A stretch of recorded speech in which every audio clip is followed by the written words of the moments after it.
Ladies and gentlemen, welcome to another episode, the inaugural episode of 3/5 of a podcast.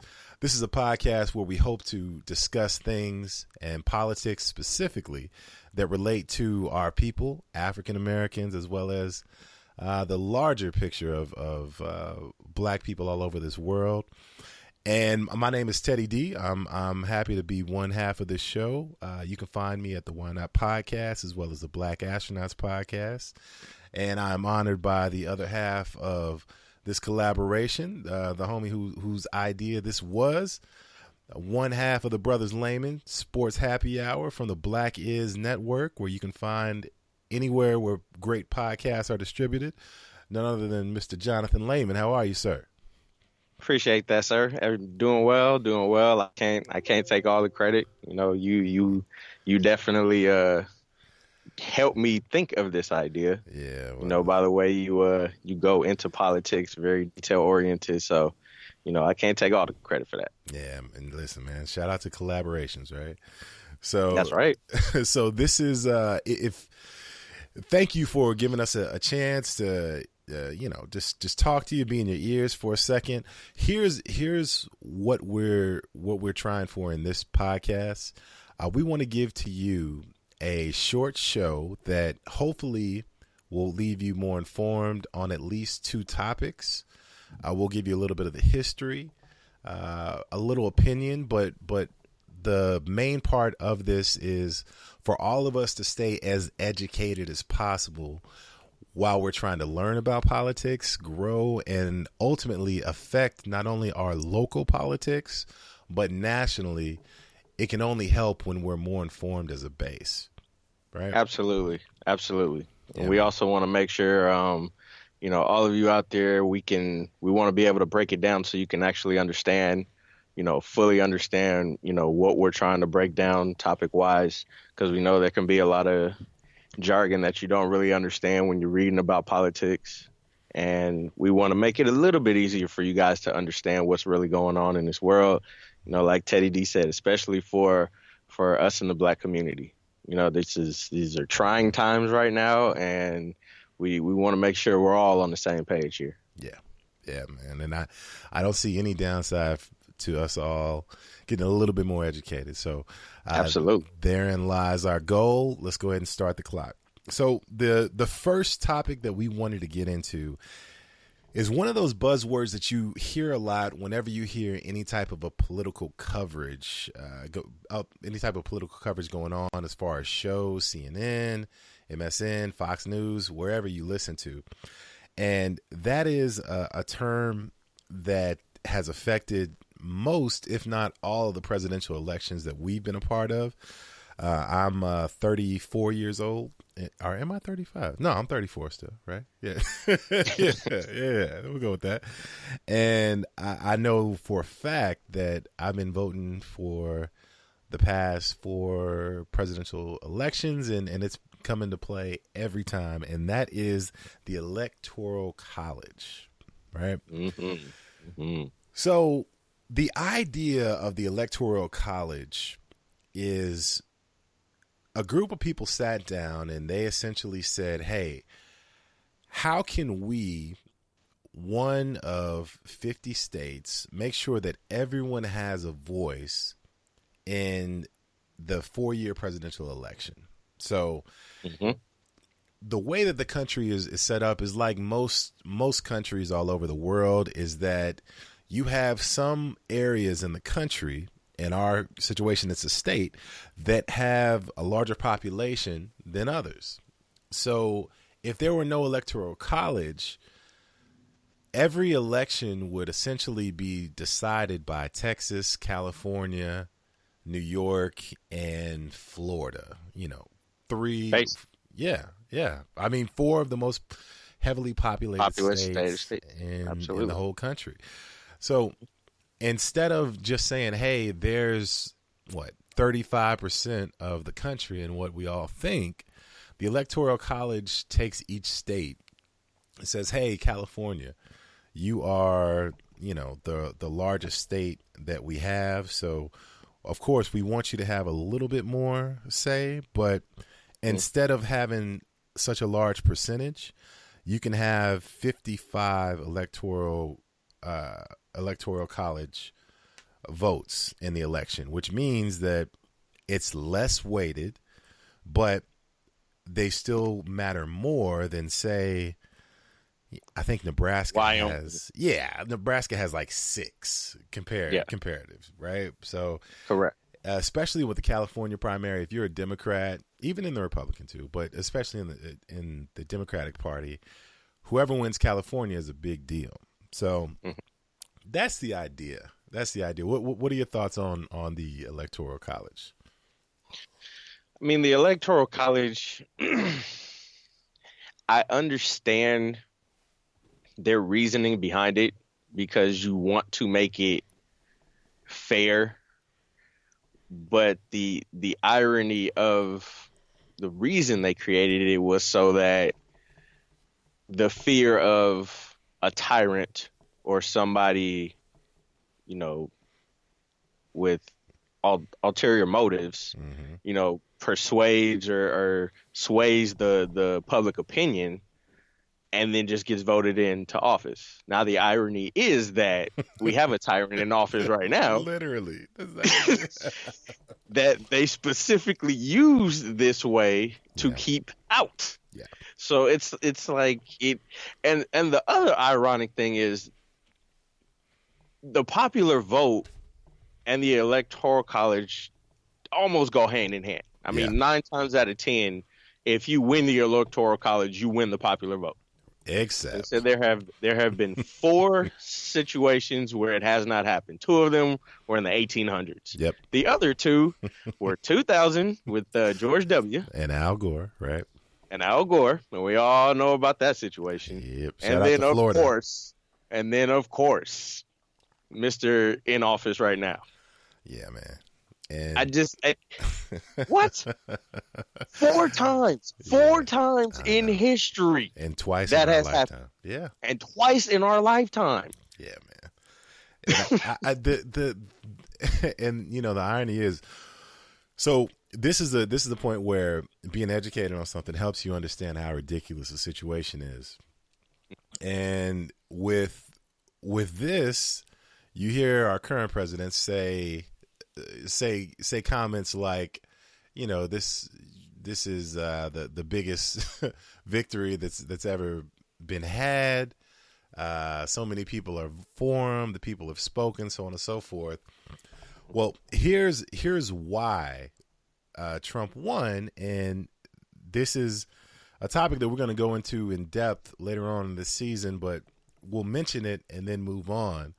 Voter empathy, which essentially means that the candidates that are running either are so mediocre that no one has a strong opinion about, or in the Democrats' case, Hillary Clinton, she didn't rile up the base of the party. And the base of the Democratic Party now isn't what it's always looked like, but as of now, it's younger, progressive, liberal, minority, and it's no coincidence that when Hillary was running, that you heard stories of in 1996, she said, when referring to the crime bill that ultimately sent a lot of African Americans to jail, she said the phrase, calling them super predators. Super predators. Super yes, predators. Sir.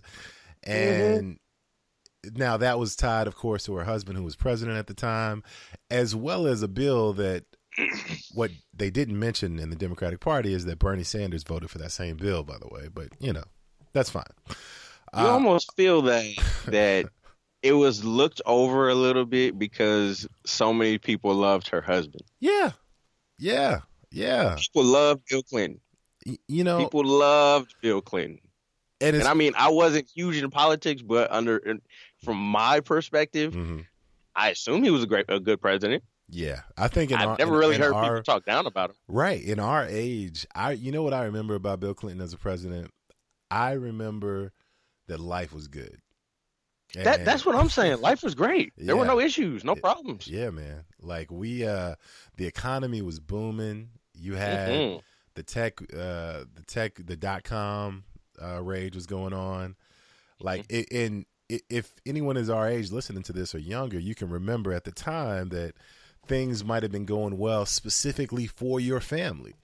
The military was a great career. You didn't have to worry about going into a war at the time. Great benefits, all the money in the world, all that good stuff. So that was my relation to him. But as an adult, I look back, and one thing that I resent, even though we didn't know that President Obama, the greatest president that we'll ever see in our lifetime, was going to go on to be the first black president. You can remember the rhetoric of how people remember President Clinton, which was quote unquote the first black president. The first black president. And you think about how disrespectful that is. Why they said that now? Because he admitted to smoking weed and he cheated on his wife. Yeah, and he got some head in the Oval Office. And he played a horrible saxophone on Arsenio. Really? Yeah. Really? That's all you need? Really? Like, let's Oh, go man. ahead and up the standards a little bit, people. Like, we're more than that, but I'm trying not. So we bring all that because it does actually tie into the Electoral College. It is important, and one last note I wanted to make, and I'm not sure how much of a difference it'll make in this next presidential election. We'll learn a little bit more as we get closer, but California has always been one of the last states to be in the primary discussion as far as the Electoral College. So every year when you hear people talking about, hey, I think so-and-so is going to run for president, they're going to Iowa. That's because Iowa is literally first in line for the whole country for their state primary to choose who is going to actually, elect, be the presidential candidate that we vote for. And that's ironic because there's no other reason that people would pay attention to Iowa. So Nope. I've always wondered, like, why doesn't someone just jump line and be like, Iowa's cool, but what's up? California did that very thing here recently. They said, listen, we want to move from being, I think it was 40th in line for state primaries to like 5th. What's up? So now they're going to be even a bigger player on the field, which is great because I think in the Democratic side, it's going to make the candidate have to appeal to a California voter who is traditionally more liberal. You have marijuana rights, of course, gay marriage, Yes, sir. abortion rights. All that is going to come into play a lot more than it would have if you had to, appeal to an Iowa voter. So love that, man. Love Absolutely. that. So, yeah. So there is that. And then let's go ahead and start the clock on the second thing that we wanted to discuss. And, brother, I have a theory. Okay. You and I were texting back and forth trying to decide what topics to really discuss with the people. And I just sent you a sentence because it is something that I truly believe. Okay. And that sentence said, black women pick the best politicians. Yes. Now, it may sound like the start of a new Steve Harvey book, but hear me out, right? So whenever someone votes for politicians, you always hear them, another buzzword that you'll hear is something called identity politics. And identity politics essentially means you are explaining why a group of people voted for a politician or against them in some cases. So you can say, for instance, Mexican men this past election preferred Bernie Sanders. Or, you can mix and match that up any way that you want. But black women have just been holding it down like always. All right. I looked at the numbers, and even though the numbers are they challenge depending on who you're getting the numbers from. I won't even focus on the numbers. I'll just focus on the end result, which is to say that let's take these past 3 elections. All right. These past 3 elections, black women for a presidential candidate have voted for Hillary Clinton and by extension, Tim Kaine, and President Obama twice. Mm. Now, I think it's well documented. If anyone has ever heard any show that you or I have done, how we feel about black women, Absolutely. we love them, defend them. Love them. I mean, Absolutely. I'll be on the front lines. I described it to my friend as I will be there with the foam finger that you see at sports events saying "Go Black Women." Like y'all are the best. Let me tell you something. Man. Black women are the most discriminated Yep. person in the nation. And Number all one, because they're black. Hold it down. That's all they. That's all they do. Number one, because they're black. That's just number one. Yeah. Number two, they're women. Yeah. So they already got 2 strikes against them. Yeah. And then you peek through the window. I mean, so many black women are single moms. And now being a dad, Jesus. I see how hard that shit is. Yeah. My God, man. I'm just like as somebody who grew up and now is raising a child in a 2-parent household, it's hard enough with 2 parents. Right.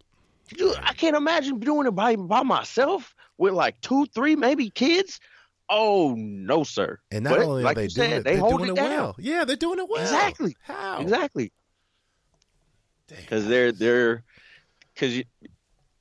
because they're so discriminated against, they in turn are the strongest people in this nation.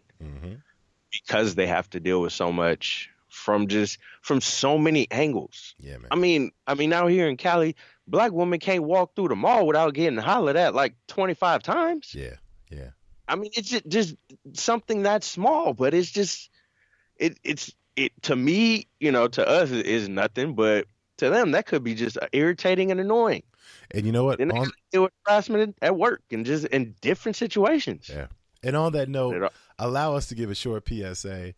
First off, to all the dirtbags listening, thank you for taking the time to try to learn and grow as a person. But let me just say, you are not being original and or thoughtful when you say to a woman that you are interested in, "Hey, why don't you smile? Why are you looking so mean?" You know what that says to her? Don't worry about the other 20 dudes that just try to get at you before you saw me, right? Like, let me try to give you something that I feel is original when I'm trying. But, okay, I'm on a tangent. All I'm saying is stop harassing these women.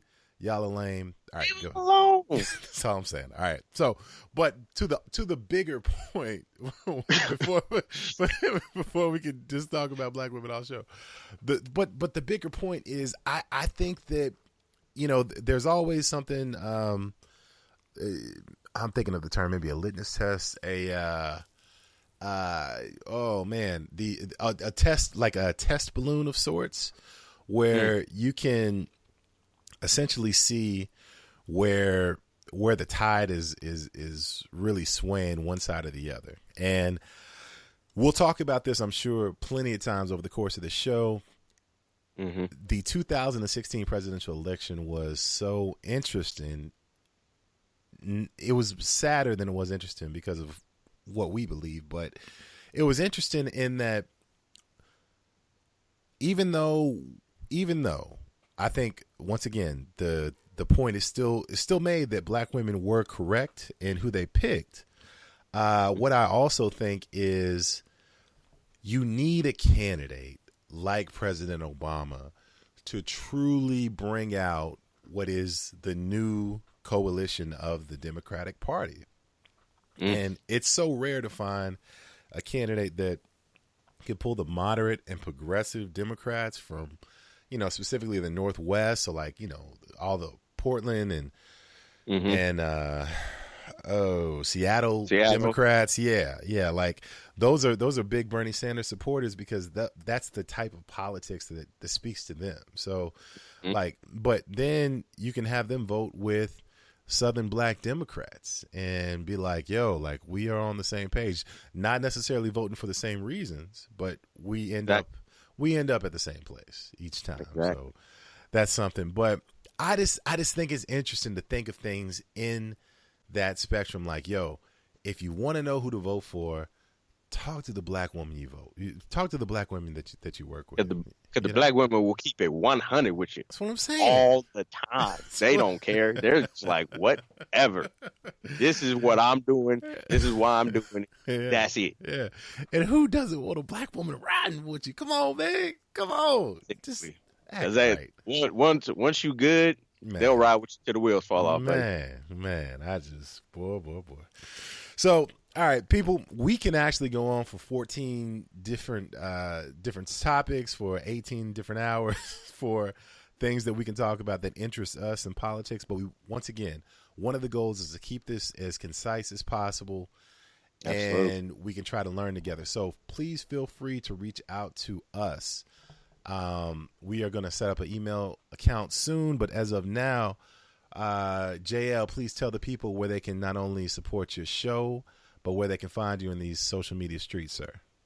Hey, always can find me, my brother as well, Chris. We do the Brothers Lehman Sports Happy Hour. You can find it anywhere, Stitcher, iTunes, TuneIn Radio, anywhere really you can find podcasts. If you want to reach out to us, hit us up at Twitter, at Brothers Lehman. We're always talking, chopping it up. Shout out to the thread. Indeed. And then you can always hit us up as well via email at thebrotherslayman@gmail.com. So, yeah, we're always willing to speak to anybody. We take any kind of feedback, any criticism, whatever the case. So hit us up. I love it. And you can reach out to me at Teddy_D_ on Twitter. And you can also reach out to me as Dwight Ted on Instagram, the Why Not Podcast, as well as the Black Astronauts Podcast.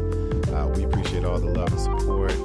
And as always, family, we'll catch you next show. Listen, now that you woke, what you gonna do? All right, peace. Shout out to the black women. That's right. Love.